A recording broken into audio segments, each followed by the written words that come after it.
আমরা একটু ঢাকা বিশ্ববিদ্যালয় এলাকার পরিস্থিতি জানতে চাই। সেখানে রয়েছেন সহকর্মী রেদওয়ান আহমেদ, সরাসরি যুক্ত হচ্ছি তার সাথে। রেদওয়ান, হাদির দাফন ও জানাজার বিষয়ে বিস্তারিত কি তথ্য রয়েছে আপনার কাছে? ঢাকা বিশ্ববিদ্যালয় এলাকায় সার্বিক পরিস্থিতি কেমন দেখছেন, আমাদের জানাবেন।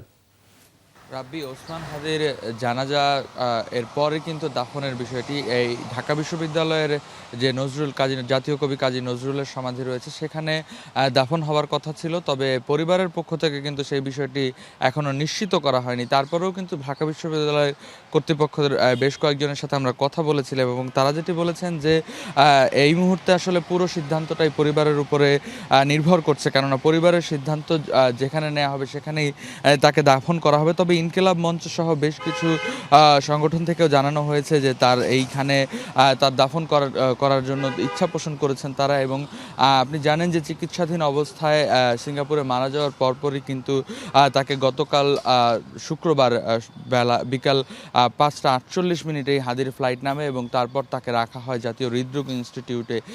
কথা ছিল যে ঢাকা বিশ্ববিদ্যালয়ে নিয়ে আসা হবে, কিন্তু গতকালকে ঢাকা বিশ্ববিদ্যালয়ে নিয়ে আসা না হলেও কিন্তু আজকে কথা রয়েছে তাকে ঢাকা বিশ্ববিদ্যালয়ে নিয়ে আসা হবে, কেননা ঢাকা বিশ্ববিদ্যালয় থেকেই কিন্তু ওসমান হাদি স্নাতক এবং স্নাতকোত্তর সম্পন্ন করেছেন এবং এই তার প্রিয় ক্যাম্পাসে শিক্ষার্থীদের সর্বস্তরের শিক্ষার্থীদের শ্রদ্ধা নিবেদনের জন্য কিছুক্ষণের জন্য হলেও ঢাকা বিশ্ববিদ্যালয়ে নিয়ে আসার কথা আমরা শুনেছি এবং সেজন্য কিন্তু এখনও তেমন কোনো প্রস্তুতি যদিও দেখা যায়নি, তবে ঢাকা বিশ্ববিদ্যালয়ের টিএসসিতে তাকে নিয়ে আসা হবে সেই কথা রয়েছে। এবং সেই অনুযায়ী যেহেতু 10টার পর তার মরদেহ হাসপাতাল থেকে বের করা হবে, সেজন্য কিন্তু সেভাবেই প্রস্তুতি নেওয়া হচ্ছে এরই মধ্যে। এবং এই নজরুল সমাধিস্থলেও কিন্তু এখন পর্যন্ত তেমন কোনো বাড়তি প্রস্তুতি নেওয়া হচ্ছে না, কেননা যেহেতু সিদ্ধান্তটি এখনও প্রক্রিয়াধীন। এছাড়াও আমরা জানতে পেরেছি যে ঠিক এইখান থেকেই কিন্তু হাদির মরদেহ ঢাকা বিশ্ববিদ্যালয়ে নিয়ে আসার পর সর্বস্তরের মানুষের শ্রদ্ধা নিবেদনের পর কিন্তু তারপরে তাকে নিয়ে যাওয়া হবে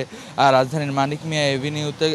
এরপরেই কিন্তু তাকে দাফনের জন্য কোথায় নেওয়া হবে সেই সিদ্ধান্ত নিবে পরিবারের সদস্যরা। এমনও হতে পারে যে তার পরিবারের সিদ্ধান্তে তাকে তার জন্মস্থান ঝালকাঠিতেও নিয়ে যাওয়া হতে পারে। এখন পর্যন্ত সেই বিষয়টি নিশ্চিত না, তবে ধারণা করা হচ্ছে যদি এই জাতীয় কবি কাজী নজরুল ইসলামের কবরে সমাধিসৌধের পাশেই তাকে কবর দেওয়া হয়, সেক্ষেত্রে কিন্তু এই জায়গাটিতে একটি জায়গা নির্ধারণ করা রয়েছে যেই জায়গাটিতে তাকে দাফনের জন্য প্রস্তুতি নেওয়া হবে। এবং সেই জায়গায় দাফনের আগেও আমরা কিছুক্ষণ আগেও দেখছিলাম যে বিভিন্ন গোয়েন্দা সংস্থার লোকজন, পাশাপাশি বিশ্ববিদ্যালয় প্রশাসন, তারা কিন্তু এই জায়গাটি বারবারই পরিদর্শন করেছেন এবং কিভাবে এই প্রক্রিয়াটি সম্পন্ন করা যায় সেই বিষয়ে কিন্তু তারা দেখাশোনা করছিলেন। গতকাল বিশ্ববিদ্যালয় প্রশাসনের সাথেও আমরা কথা বলেছিলাম এবং তারা নিশ্চিত করেছেন যে যদি পরিবারের সম্মতি থাকে তাহলে কিন্তু এই সমাধিসৌধেই পাশেই তাকে কবর দেওয়ার ব্যবস্থা করা হবে, দাফন কাফনের ব্যবস্থা করা হবে। অর্থাৎ বলা যায় যে ঢাকা বিশ্ববিদ্যালয়ের আসলে সর্বস্তরের মানুষের শ্রদ্ধা নিবেদনের পরপরই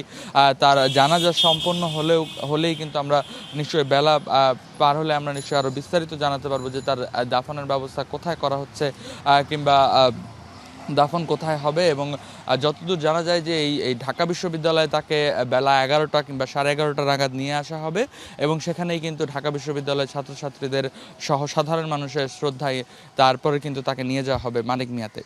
রাব্বি, রেদওয়ান, আপনাকে ধন্যবাদ।